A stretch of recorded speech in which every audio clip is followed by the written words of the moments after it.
Electoral bond मामले में SBI ने सारा डेटा और नाम चुनाव आयोग को 12 मार्च की शाम 5:30 बजे सौंप दिए।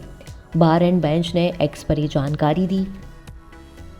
अब चुनाव आयोग 15 मार्च को ये सारा डेटा पब्लिश कर देगा। इलेक्टोरल बॉन्ड की खरीदी को भी पब्लिश किया जाएगा, जो कि अब तक सील बंद लिफाफे में सुप्रीम कोर्ट में जमा किए गए थे। 11 मार्च को सुप्रीम कोर्ट ने बैंक को फटकार लगाई थी और 12 मार्च शाम तक ये डिटेल देने का आदेश दिया था। बैंक ने सुप्रीम कोर्ट से डेटा देने के लिए 30 जून तक का समय मांगा था, लेकिन कोर्ट ने सिरे से नकार दिया था। वहीं इलेक्टोरल बॉन्ड मामले में सुप्रीम कोर्ट बार एसोसिएशन ने राष्ट्रपति को चिट्ठी लिखी है। इसमें कहा है कि सरकार राष्ट्रपति के जरिए कानूनी राय हासिल करे। इलेक्टोरल बॉन्ड मामले में एसबीआई की याचिका पर 11 मार्च को सुप्रीम कोर्ट ने करीब 40 मिनट तक सुनवाई की। एसबीआई ने कोर्ट से कहा था कि बॉन्ड से जुड़ी जानकारी देने में हमें कोई दिक्कत नहीं है, लेकिन इसके लिए कुछ समय चाहिए। इस पर सीजेआई डीवाई चंद्रचूड़ ने पूछा, पिछली सुनवाई से अब तक 26 दिनों में आपने क्या किया?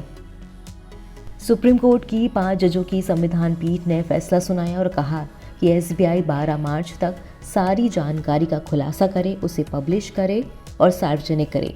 इलेक्शन कमीशन सारी जानकारी को इकट्ठा कर 15 मार्च शाम 5 बजे तक इसे वेबसाइट पर पब्लिश करे। दरअसल सुप्रीम कोर्ट की 5 जजों की संविधान पीठ ने 15 फरवरी को इलेक्टोरल बॉन्ड की बिक्री पर रोक लगा दी थी।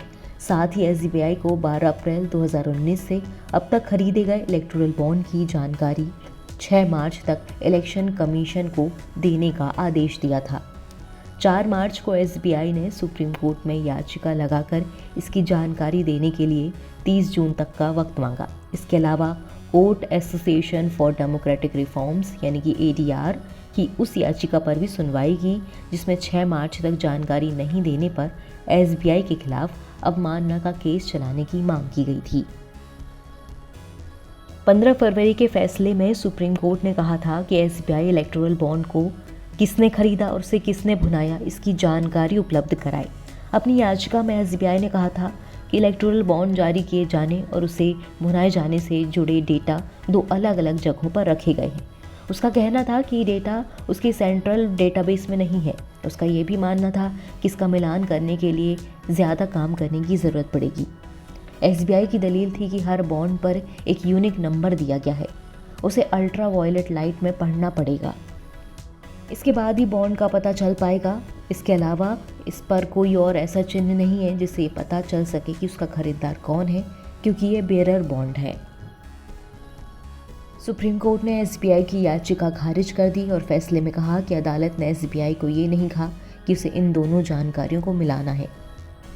अदालत ने एसबीआई से कहा कि उन्हें सिर्फ 2 तरह की जानकारी देनी है। पहली ये कि बॉन्ड कब खरीदा गया और खरीदने वाले के नाम और खरीदे गए प्रत्येक बॉन्ड की कीमत क्या है, और दूसरा ये कि किस पार्टी ने कितने बॉन्ड को भुनाया है, किस तारीख को भुनाया और ये लिया गया बॉन्ड कितने का था। बीटी ऑनलाइन की रिपोर्ट।